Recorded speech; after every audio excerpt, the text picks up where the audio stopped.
Welcome to your Daily Dose. My name is Robert. There's my pal Susan. You may have seen occasionally a friend that we call Kelly. Hi, Kelly. And you've seen the most interesting man in the world, certainly in this room and well beyond. His name's Wayne. Howdy. So, howdy, indeed.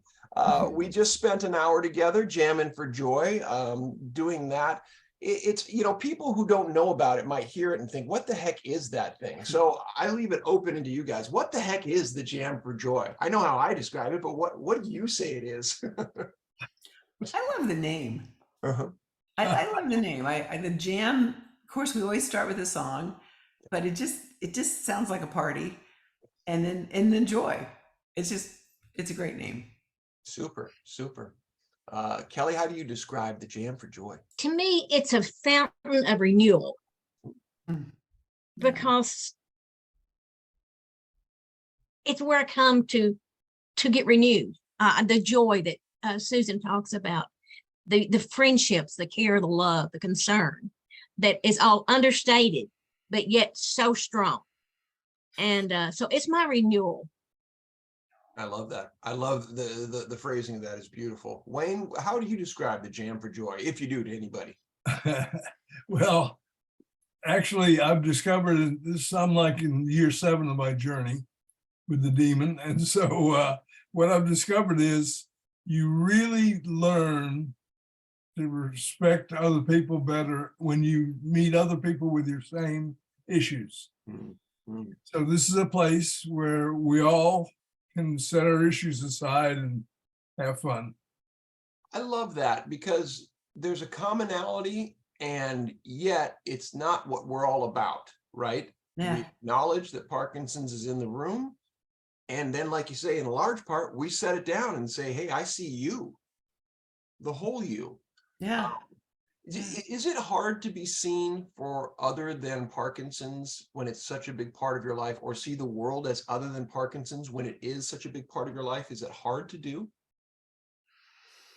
For me, not really. But okay, good. Occasionally small settings when I'm having tremors I can't get a hold of, or something, I can't get up from my chair.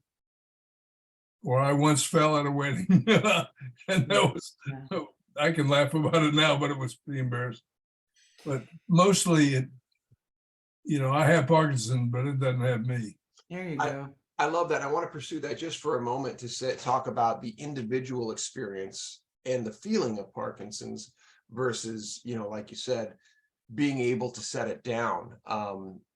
Like I think I started to hear, and you correct me if I'm wrong, that, in an individual space, if it's just you could start to notice the Parkinson's, and you could go down that path. Is that right? Oh, sure. Every day. So then on the opposite side, by socially engaging, it sounds like it's easier for you to put down the Parkinson's and be more of the whole Wayne. Right, because I like socialing. Well, who knows? That maybe become a common word someday. That's a great word. Yes, and right now, yes, let's. Yes. That's what we're doing now. We're socialing. Yes, we are. So, Wayne, I don't think I necessarily knew that your diagnosis was 7 years ago. That was the same as me. Is it true? To respond to Robert's question, it's a little bit strange for me now, having had the DBS surgery, because I don't have any really noticeable evidence that I have Parkinson's. There's unless you see my handwriting, or we talk for very long and I start forgetting words and stuff. But from a physical standpoint, I almost feel like a fraud sometimes. When I'm asked to represent. On the other hand, I get to represent the DBS and the success of it. It's an interesting thing you bring up, because you also used a phrase when we were talking about Stutz in the group. You used a phrase called real Parkinson's, and it sent a little bit of a chill because of that exact feeling that I think there's a horrible stigma, especially for newly diagnosed or people who aren't demonstrating outward symptoms, that sometimes get called out saying, oh, you don't have it. And it's so unfair. I mean, my dad experienced that when we did the first Boys of Summer, because his symptoms were relatively mild, 3 years in. And to a degree, people, I mean, we had one news lady who really took after. It's like, are you trying to scam us type of thing? And it's like, I'm sorry, do I need to carry an official card for my dad that has his diagnosis signed by his neurologist so you'll believe us? I mean, that's, You should be grateful when Right. you don't have. right. It shouldn't be, you don't need to represent in a wheelchair or, with gait or anything else to have real Parkinson's. You have it because you have it.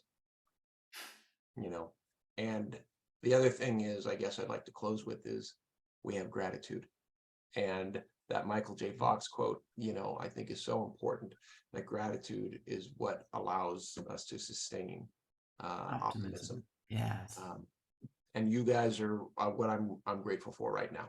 And So that's thank you. 5 minutes. And that's your daily dose.